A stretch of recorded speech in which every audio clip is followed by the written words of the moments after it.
I'm Preeti presenting this special edition tracking COVID-19. This is the half-hour show we get to each day wherein we tell you all the developments on the pandemic. Phase 2 of Vande Bharat mission begins to bring back stranded countrymen from foreign shores. We get you details of this. Also, we get you the global updates on the virus, inputs from our reporters. Also, we tell you that at 11 a.m. today, the Finance Minister will hold a press conference where she will be announcing the final tranche of the announcements relating to Atmanirbhar Bharat package. We'll get you more on that. Also, we tell you in our bulletin that villagers of Madola village of Agastya Muni Vikas Khand of Rudraprayag district are doing something special and they're doing their bit to help the government. What is it? We'll let you know in the bulletin. But first up, the headlines. Finance Minister announces key policy reforms for coal sector, minerals, defence, aviation, space and power. Prime Minister Modi says the measures and reforms announced will create many business opportunities and contribute towards economic transformation.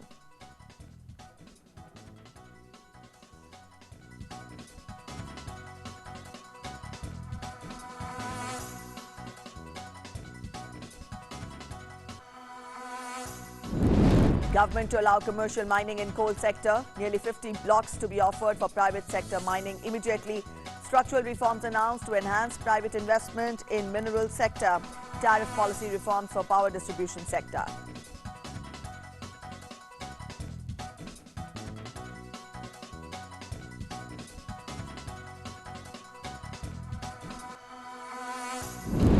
FDI limit in defence production raised from 49% to 74%. Space projects to have participation from private players. Restrictions on utilization of airspace for civil aviation to be eased. PPP mode envisaged for making medical isotopes.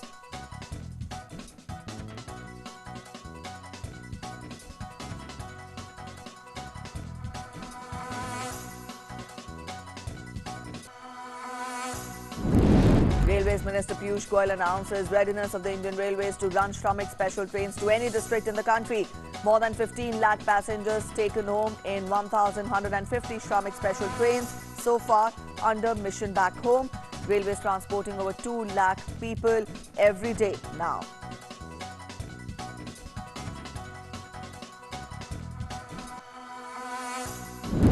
Phase 2 of Vande Bharat mission begins to bring back stranded countrymen from 31 countries till May 22nd. A flight from London to Delhi brings home 306 passengers. As part of Operation Samudra Setu, INS Jalashwa will return to Kochi from Maldives today with 588 Indians.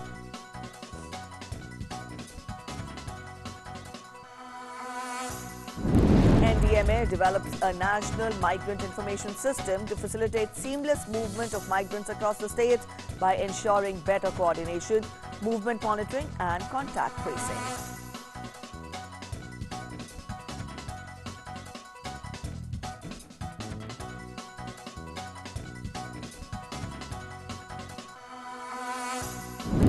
Active COVID-19 cases in India stand at 53,946 with 2,872 fatalities with more than 34,108 recoveries.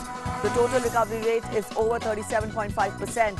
Health Secretary holds review meet to assess management in 30 municipal areas, contributing almost 80% of the cases.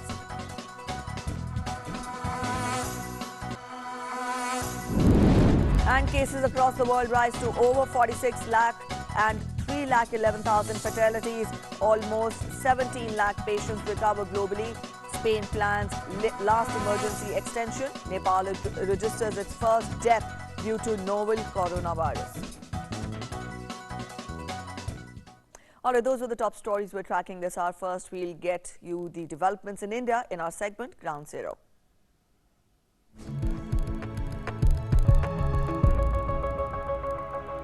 Active cases of COVID-19 in the country have risen to 53,946 with a total of 2,872 deaths reported across the country. 34,108 people have so far recovered from the disease. With almost 4,000 people recovering in the last 24 hours, the total recovery rate has also risen to over 37.5%. Maharashtra, Tamil Nadu, Gujarat and Delhi remain the worst hit states. Finance Minister Nirmala Sitharaman on Saturday rolled out the fourth tranche of economic stimulus as part of 20 lakh crore rupees package announced by Prime Minister Narendra Modi to support the coronavirus-ravaged economy. In the first three installments, the government announced a slew of measures for farmers, MSMEs and migrant labourers. Fourth tranche was about reforms in 8 sectors. Now, the reforms will introduce major changes in mining, aviation, space, defence, power and atomic energy sectors. Finance Minister will further announce the next tranche of economic stimulus at 11 a.m. today. And Prime Minister Narendra Modi lauded the reforms announced by Finance Minister Nirmala Sitharaman. He, in a tweet, said that the measures will create employment and give a boost to the economy. Prime Minister tweeted, and I quote him, "Important sectors such as coal, minerals, defence, aviation, space and atomic energy have been covered in the announcements by the Finance Minister today. The measures and reforms announced will create many business opportunities and will contribute to economic transformation."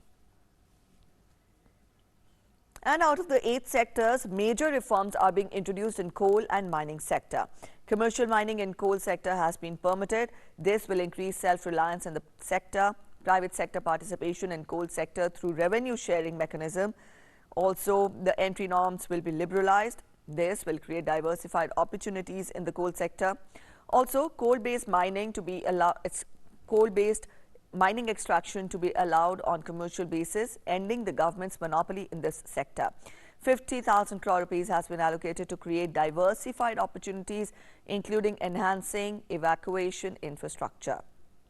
Coal bed methane extraction rights will be auctioned from CIL's mines.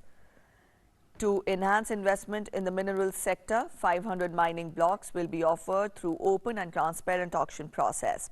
Seamless composite minerals exploration cum mining cum production regime has been introduced. Joint auction of bauxite and coal mineral blocks to boost aluminium index competitiveness. Also, transfer leases of and sale of surplus unused mineral has been allowed. Rationalization of stamp duty has also been done. All right, so these were some of the measures. The chairman of CII, that is also the National Committee on Mining and CEO Hindustan Zinc, Sunil Duggal, thanked the government for the bold reforms in coal and mining sector announced by Finance Minister under the economic relief package. Take a look. Government has said exploration rights can now be seamlessly transferred to mining and production rights. Secondly, the government has said in the next few days, large number of mining and coal blocks to the extent of 550 will be auctioned. Thirdly, government has decided to tag and simultaneously auction bauxite and coal blocks.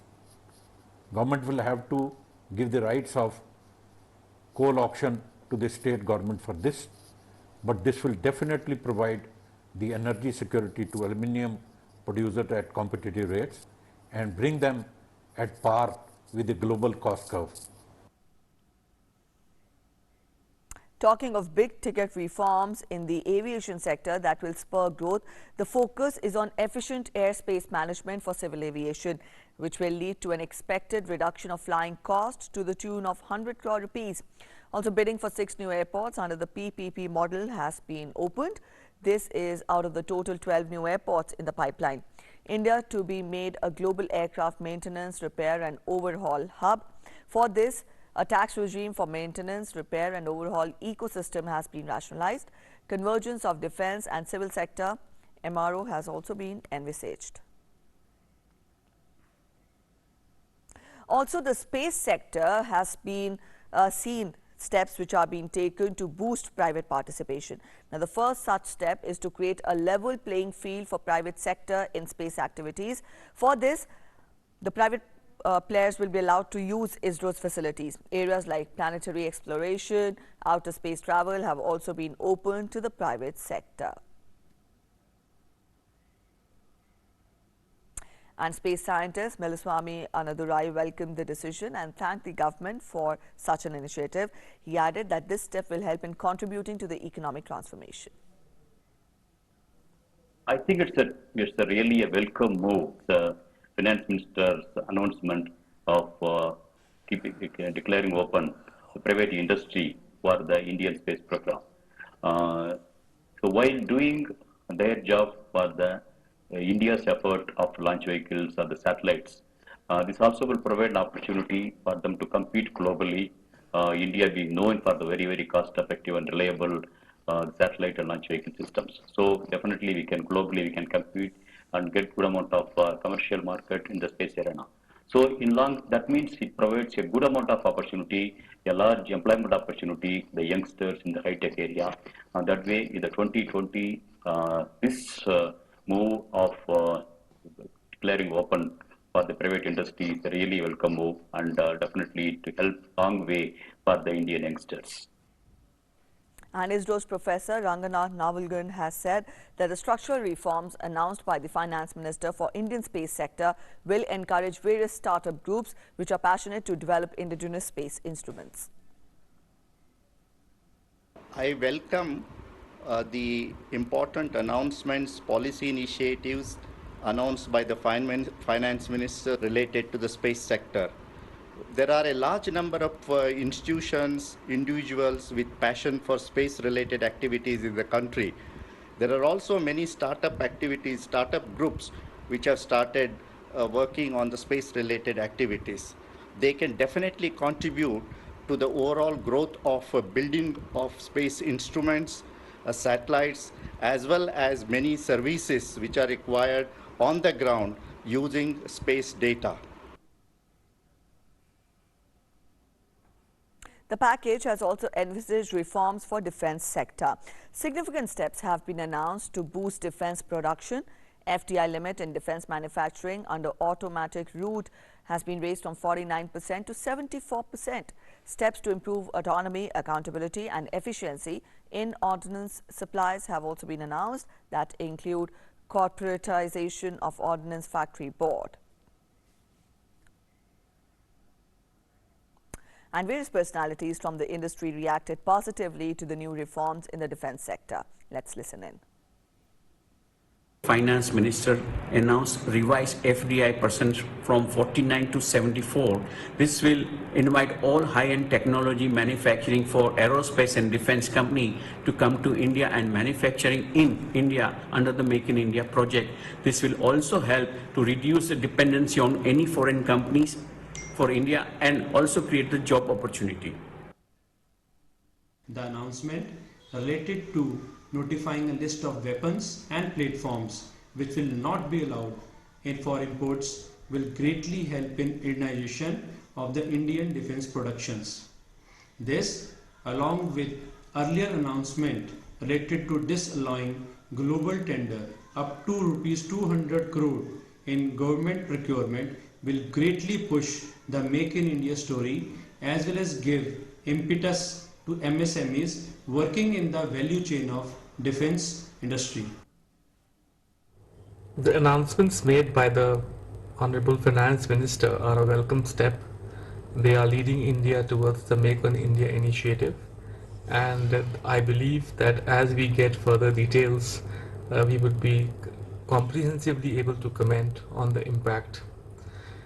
Some of the announcements which have been made in the defense sector, where of course the FDI limit has been increased to 74% under the automatic route, is a welcome step. Also, reforms are announced in other major sectors, including power, atomic energy as well. Now, the overall reforms are framed to push the economy stronger in the coming days. On the whole, there has been a special focus on structural reforms. Now, these policy reforms aim at fast-tracking investment efforts. On another front, power distribution in union territories will be privatized, all industrial parks to be upgraded. Atomic energy-related reforms have also been announced. Establishing atomic research sector in PPP mode has been permitted. In other updates, stranded Indians around the world continue to fly to the comfort of their homeland through Vande Bharat mission. Now, the second phase of Vande Bharat mission kick-started, under which a total of 149 flights, including feeder flights, will be operated to bring back Indians from 31 countries. Phase 2, which is till 22nd of May, will bring back Indians from Russia, Ukraine, Uzbekistan, Germany, Netherlands, France, Spain and Thailand, among other countries. Under Phase 2, which began yesterday, 2 flights brought more than 350 distressed Indians from Abu Dhabi to Kerala yesterday. Priority was given to distressed workers, pregnant women and cases of medical emergency in these flights. Later, a flight from London carrying 306 passengers landed at Delhi. More flights will be operated in the coming days. Meanwhile, Operation Samudra Setu is also in Phase 2 of its operations. Indian Navy ship INS Jalashwa will reach Kochi today, bringing back 588 Indian nationals on board from Maldives, that is the capital of Malé. The ship had left Malé yesterday and is expected to reach Kochi late afternoon. The travelling passengers include 70 ladies, 6 of them pregnant, and 21 children. The ship is making its second trip back home from Maldives as part of Samudra Setu mission for evacuation of Indian nationals from foreign countries. Today's completion of journey will conclude Samudra Setu mission from Maldives from the time being. Indian High Commission in Malé has said that Air India evacuation flights are being planned to cities of New Delhi, Bangalore, Mumbai and Chennai for residents of other states. And in order to ensure safer and quicker transportation of migrants, Indian Railways have informed readiness to run Shramik special trains from all the districts connected by railways in the country under Mission Back Home. Minister of Railways and Commerce and Industry has asked the district collectors of the country to prepare a list of stranded labourers and destinations and apply it to railways through state nodal officer. Indian Railways has got the capacity to run almost 300 Shramik special trains a day. Full capacity operationalization of the railways would provide significant relief to the migrants across the country who are seeking to go to their home states.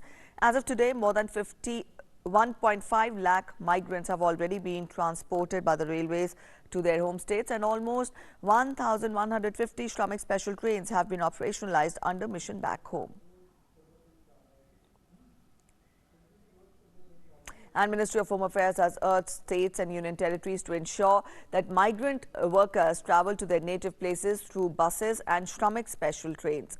In order to capture the information regarding movement of migrants and to facilitate the smooth movement of stranded persons across the states, the National Disaster Management Authority has developed an online dashboard, that is National Migrant Information System, that is NIMS. The online portal would maintain a central repository on migrant workers and help in speedy interstate communication and coordination to facilitate their smooth movement to native places. The portal will help sending as well as receiving state or district to ask for and give their acceptance in an online format seamlessly.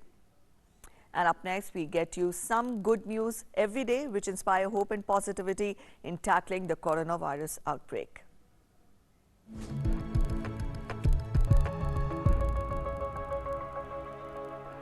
People stuck due to coronavirus lockdown are being brought back, and they will be kept in mandatory quarantine for 14 days, for which the government has made elaborate arrangements. Now, the villagers of Madola village of Agastya Muni Vikas Khand of Rudraprayag district have decided to do something of their own and not put additional pressure on the government. Thus, they have set up 3 quarantine centers in the village itself, with all the required facilities. Migrants returning from red and green zones will be kept separately at these centers. CCTV cameras have also been installed to keep a check on the quarantine violators. 3 quarantine centre हमने बनाए हैं। एक पंचायत भवन का, एक प्राथमिक विद्यालय तैयार कर रखा और एक टेंट व्यवस्था जो क्वारंटीन वार्ड बना रखा। हमारे मुख्यतः गुजरात और गुड़गांव हरियाणा और दिल्ली और हरिद्वार से आने वाले ज़्यादातर लोग। And up next, we'll get to the global updates on the pandemic in our segment World Wrap.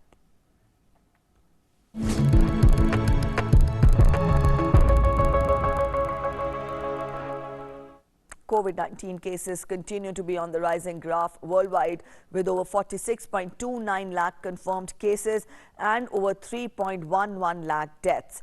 Over 16.91 lakh people have recovered so far. In the worst affected US, cases rose by 1.8% in the past 24 hours, just above the one-week average. The figures of confirmed cases has now reached over 14.66 lakh with over 88,000 deaths. Meanwhile, New York is considering reopening racetracks and a host of other activities, including baseball, in a limited capacity as the state begins loosening restrictions. And Russia reported 9,200 new confirmed cases of the virus on Saturday, which was down from 10,598 new cases reported the previous day. Russia's COVID-19 task force said that the overall number of cases nationwide stood at 2,72,043. Russia has the second highest number of confirmed cases in the world after the United States. The country recorded 119 new COVID deaths in over the last 24 hours, bringing the official death toll from the virus to 2,537. However, more than 63,000 people have recovered till now. Moscow has begun free mass testing of citizens for COVID-19 with a target of 1 lakh people a day by the end of the month. And Nepal has reported the first death due to COVID-19 on Saturday. Ministry of Health and Population in a statement said that a 29-year-old woman from Sindhupal Chowk district died of coronavirus. Meanwhile, 13 new cases of COVID-19 were reported in Nepal, taking the total number to 281 now.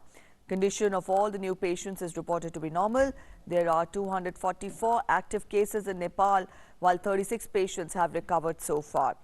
Out of the 7 provinces in the country, 6 have been affected by COVID-19, while Karnali province remained COVID-19 free so far. At present, 16,366 people are under quarantine and 322 persons are kept in isolation across the Himalayan nation. That's it in this edition of the news this hour, the special tracking COVID-19 program here. Thanks for watching. Namaskar.